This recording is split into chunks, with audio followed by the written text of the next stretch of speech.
Hello kids, how are you? Today I am going to teach you about the ear.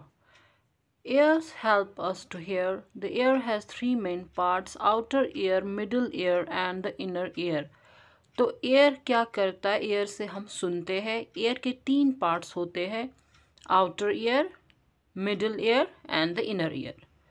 Outer ear और pinna, outer ear को pinna भी बोलते, is the part of the ear that we can see and touch. ये वो हिस्सा, ये वो part year का है जो आउटसाइड होता है. इसको हम टच भी कर सकते हैं और इसको देख भी सकते हैं. It receive sound and passes it into the middle ear through the ear canal. तो साउंड जब यही रिसीव करता है, यही कलेक्ट करता है साउंड और पास करता है इनटू द मिडल ईयर. ये जो यहाँ पे मिडल ईयर की जगह दिखाई गई है, थ्रू द ईयर कैनाल. कहाँ से करता है? Through the ear canal. Middle ear has ear drum. अब जो ये मिडल ईयर है इसको ईयर ड्रम होता है. ये ईयर ड्रम होता क्या है? It's a thin membrane like structure. ये बहुत पतला सा है, मेम्ब्रेन लाइक स्ट्रक्चर होता है. विच starts vibrating on receiving A sound. जब भी कोई साउंड बाहर से आती है, क्योंकि ये पतला होता है तो ये जल्दी वाइब्रेट करता है.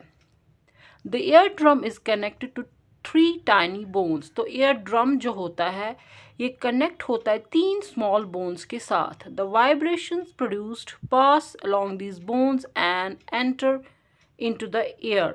जो वाइब्रेशन होती है, जो साउंड से फिर वाइब्रेशंस होती है, प्रोड्यूस हो जाती है, ये पास हो जाती है अलोंग दिस बोन, इन्हीं बोन्स के through and enter into the inner ear. फिर ये अंदर वाले हिस्से, ईयर के अंदर वाले हिस्से में जाती है. इनर ईयर और कॉकलिया. इनर ईयर का दूसरा नाम है कॉकलिया. Receives the vibration. ये वाइब्रेशन रिसीव करता, लेता है. These vibration then transform into the nerve signals. ये वाइब्रेशन फिर किस में ट्रांसफॉर्म होती है? नर्व सिग्नल्स में, ताकि ब्रेन तक जाए. Which are carry to the brain through the nerves. और ब्रेन तक कैसे जाती है? Through the nerves. Now how to take care of eye ears. अब हमें ईयर्स का केयर कैसे करें? Never use sharp objects. कभी कोई शार्प चीज जैसे पेंसिल या कोई needle such as hair pin या toothpick to clean your ears. कभी वो कान के छेद के अंदर नहीं डालनी चाहिए. Dry your ears well with a clean towel after a bath. जब भी आप नहाते हैं तो अगर पानी अंदर चला जाता, गीला हो जाता है, तो उसको क्लीन टॉवल से साफ करना चाहिए. Avoid listening to loud music, it can harm your ears. कभी ज़ोर से म्यूज़िक नहीं सुनना चाहिए, लाउडली म्यूज़िक नहीं रखना चाहिए, क्योंकि इससे ईयर्स पे हार्म पहुंचता है, इससे ईयर ख़राब होते हैं. Now comes nose. Nose helps us to smell and breathe. Nose से हम क्या करते हैं? स्मेल करते हैं और ब्रीथ लेते हैं, सांस लेते हैं through nose. It has two openings. इसको दो ओपनिंग्स होती है, कॉल्ड नॉस्ट्रल्स, जिनको हम नॉस्ट्रल्स बोलते हैं. यहाँ पे आप देख सकते हैं डायग्राम में. The nasal cavity inside the nose contain small sensitive sales. अब जो नाक के अंदर जो कैविटी होती है, छेद होते हैं, उसको बोलते हैं नेजल कैविटी. इसके अंदर होता क्या है? इसके अंदर स्मॉल सेंसिटिव सेल्स होती है. Small sensitive sales, these cells detect smell. तो ये सेल्स काम क्या करती है? स्मेल को डिटेक्ट करती है, खुशबू, किसी चीज़ की स्मेल को डिटेक्ट करती है, पहचानती है. And produce nerve signals. फिर ये एक नर्व सिग्नल प्रोड्यूस करती है which are carry to the brain through the nerves. तो फिर कहाँ जाती है? ब्रेन तक, नर्व्स के through. This enables the brain to identify smell. तो इससे क्या पता चलता है? इससे जो ब्रेन है उसको पता चलता है कि कौन सी स्मेल है, किस चीज़ की स्मेल है. The nasal cavity also contains hair and mucus. तो नेजल कैविटी में हेयर भी होता है, बाल भी होते हैं और म्यूकस भी होता है. To trap dirt from the air we breathe. ताकि वो गंदगी ऊपर तक न जाए, नीचे ही ये ट्रैप करता है, जो हवा में गंदगी, डस्ट होती है. अब है care of the nose. How to take care of nose. Use a clean handkerchief और a tissue for blowing your nose. नाक साफ करने के लिए हमेशा हैंकरचीफ या टिश्यू से अपनी नाक साफ करें.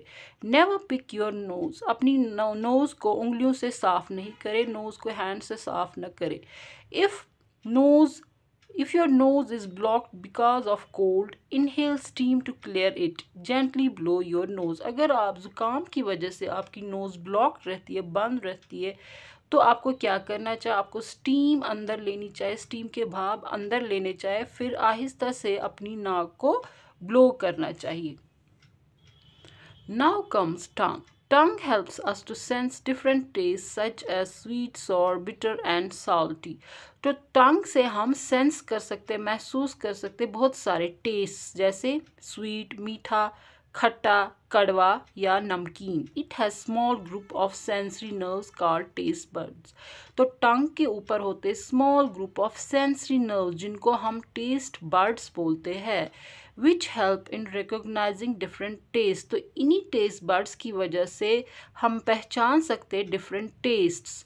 These taste buds send signal to the brain. अब जो ये टेस्ट बर्ड्स है ये सिग्नल भेजते हैं ब्रेन को, which then identifies the taste. तो फिर ब्रेन का काम क्या है, आइडेंटिफाई करना कि क्या टेस्ट है।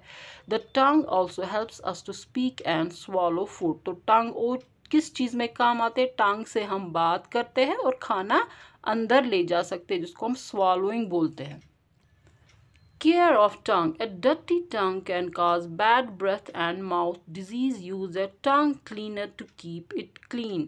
अगर आपकी टंग गंदी हो तो उससे मुंह से बदबू आने लगती है और बहुत सारी मुंह की बीमारियां हो सकती है। तो उसके लिए we should use tongue cleaner ताकि अपनी टंग को साफ रखे। Avoid having very hot food or beverage. It can burn your tongue.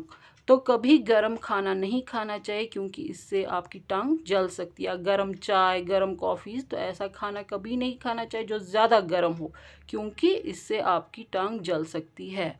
Now with skin. Skin is the largest external organ of our body. जो स्किन है इट इज़ द सबसे बड़ा external organ हमारी बॉडी का है। External होता है बाहर वाला, बिकॉज इट्स आउटसाइड और body. It covers the entire body. ये हमारी पूरी बॉडी को कवर करता है and protects the internal organs, और हमारे इंटरनल ऑर्गन्स को प्रोटेक्ट करता है इन्फेक्शन से। There are numerous tiny nerves under the skin. हमारे स्किन के अंदर छोटी छोटी नर्व्स होती है which are sensitive to heat, cold, pain and touch. यानी जो सेंसिटिव होती है किससे, गर्म, हीट, कोल्ड, पेन और टच को। ये जो टाइनी नर्व्स होती है दे गैदर इंफॉर्मेशन लेते हैं एक्सटर्नल एनवायरनमेंट से and carry it to the brain. तो ब्रेन तक ये जाती है। इससे क्या होता है, this enables the brain to recognise when something comes in contact with the skin. तो इससे ब्रेन को पता चलता है कि रिकॉग्नाइज करता है जब भी कोई चीज़ हमारे स्किन को टच करती है या स्किन पे आती है, जैसे हीट, कोल्ड, पेन या कोई टच करता है, तो इसी की वजह से ब्रेन रिकॉग्नाइज करता है। How to take care of the skin. तो हम अपनी स्किन का केयर कैसे कर सकते हैं, take bath daily using a mild soap and water to remove dirt and sweat from your body. तो हमें हर रोज़ नहाना चाहिए, साबुन से पानी डालना चाहिए। क्योंकि इससे डर्ट रिमूव होती है, गंदगी रिमूव होती है हमारी बॉडी से, और पसीना भी। Use a clean towel to keep your skin dry. तो साफ टॉवल से हमें अपनी स्किन साफ करनी चाहिए ताकि इन्फेक्शंस ना हो। Take extra care of your skin around toes, knees and elbows. जो टोज़ की जगह या नीज़ या एल्बोज की स्किन है वहाँ पे हमें ज़्यादा केयर करना चाहिए क्योंकि वो जल्दी ड्राई हो जाती है। Consult a doctor in case of skin injury, burn और इन्फेक्शन। जब भी स्किन पे कुछ ज़ख्म हो जाए या जल जाए, इन्फेक्शन हो जाए, तो we should consult a doctor.